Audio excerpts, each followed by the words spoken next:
a movie that is also a debate if it's a Christmas movie. Oh, interesting. Okay. Because it originally was considered a Halloween movie. Oh. Nightmare Before Christmas, but Christmas is in the name. It's neither. Oh, wow. No, What? you're completely... Okay. Meaning because it's not one or the other, it's both. And Yes, therefore- exactly my point. Okay, so it was released in 1993 in October. So they were leaning into Nightmare Before Christmas. It is a story of Halloween Town, and it's basically Pumpkin King Jack Skellington. And we start the movie after the day after Halloween, which has been hugely successful, and you're seeing vampires and werewolves and all, ghosts, everything you'd think it was in Halloween Town. But Jack Skellington is just not satisfied. It's voiced by Chris Sarandon, but he doesn't sing the songs. That is done by Danny Elfman. So it's an interesting combination. So Jack, all bewildered and upset about just not feeling like this isn't that exciting anymore for him. Halloween. What more is there for me? Wanders into a forest and comes upon multiple doors with, beautiful sort of symbols on each one representing different holidays. And he basically falls into Christmas Town. So John's right. It bridges the gap between Halloween and Christmas. Okay. Which then Jack falls in love with Christmas. What's this? With the da-da-da-da. So he then wants to do Christmas and take it away from Sandy Claus. Sandy. Not Santa Claus.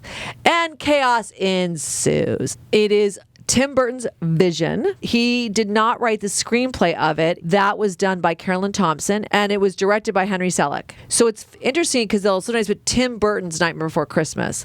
And unfortunately, sort of like the director almost gets forgotten. Yeah, glossed over a bit. Yeah, which is Dr. Seuss didn't do any of the actual animation. The Grinches, yeah. So it's kind of fascinating where you're like, oh, he was totally involved, but at the time he was working on another project, so he could not be as in depth on this.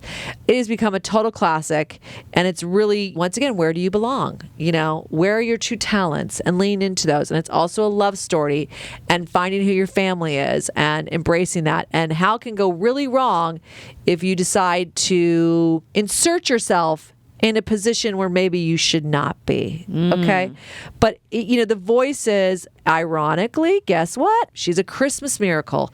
Catherine O'Hara plays Sally, who is the love interest, and also another one that doesn't want to be beholden to maybe her upbringing, her birth, her place. She wants to go beyond it.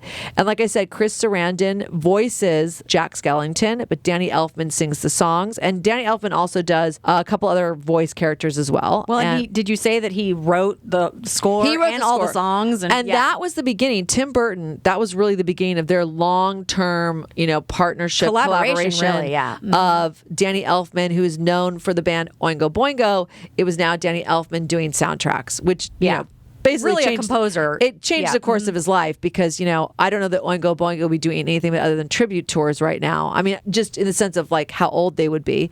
So for him to be able to score incredible movies, TV shows, and have that partnership with Tim Burton has been incredible. Yeah. It's interesting because he has such a distinctive sound, which is in this movie, but then he scored things where you wouldn't know it was him. Absolutely not. He's just an No. amazing talent. So Catherine O'Hara, does Sally, does an incredible job with it. William Hickey does Dr. Philstein, who is basically the mad scientist who is keeping her captive pretty much.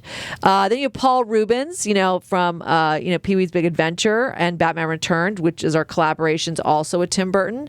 So you have all these fabulous voice actors that Tim Burton then ends up using in live action movies as well, because he goes on to do Beetlejuice with Catherine O'Hara. And just, you can see he likes these relationships and just keeps building them. But like I said, it's really the story of Jack Skellington and him deciding that he's not fulfilled. And he goes on a journey that brings him right back home. And he realizes that's where he always belonged. It is a masterpiece. It is absolutely gorgeous. You can watch it on Disney. It's owned by Disney. And they do their whole haunted house theme based on it. Yeah. And it stays up all the way from Halloween to Christmas. Halloween, tons of people dress up, from the characters from it. I've done it. Our sisters have. It is a classic, iconic holiday movie because you can start watching around Halloween and it can go all the way to Christmas.